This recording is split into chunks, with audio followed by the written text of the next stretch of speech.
పోలీసుల నిఘా నీడ నుంచి మావోయిస్ట్ అగ్రనేత హిడ్మా తప్పించుకోలేడేక ఎస్ ఎందుకంటే పోలీసుల సెర్చ్ ఆపరేషన్లో ఖచ్చితంగా తప్పించుకోలేడు ఇకపైన అనేటువంటి మాట పోలీసుల వర్గాల నుంచి వినిపిస్తోంది. ఎందుకంటే ఛత్తీస్గఢ్ నేషనల్ పార్క్ వేదికగా ఆయన కొంతమంది దళ సభ్యులతో మీటింగ్ పెట్టినట్లుగా సమాచారం అందుతోంది.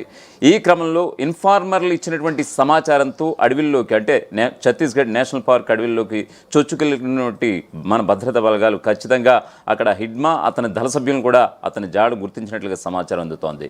అయితే మొన్నటి వరకు ఆపరేషన్ కరిగొట్టల పేరుతో అంటే సుమారుగా 4 రోజుల పాటు జరిగినటువంటి ఎన్కౌంటర్ల దమనకాండ గురించి మనకందరికీ తెలిసినటువంటి విషయమే. సుమారుగా 30 మంది మావోయిస్టులకు పైగా మృతి చెందారు. ఒకరిద్దరు జవాన్లు సైతం అమరులైనటువంటి పరిస్థితి కూడా కనిపిస్తున్నటువంటి నేపథ్యంలో ఆపరేషన్ కరిగుట్ట తర్వాత హిడ్మా ఎక్కడికి వెళ్ళాడన్నటువంటి సమాచారం అయితే పోలీసులకి నిన్నటి వరకు ఆ ఇన్ఫర్మేషన్ లేదు. ఖచ్చితంగా ఇప్పుడు అబూజ్మాడ్ వేదికగా అంటే ఛత్తీస్గఢ్లో అభయారణ్యాలు చాలా ఎక్కువ ఉన్నటువంటి అభయారణ్యాలు చాలా ఎక్కువ.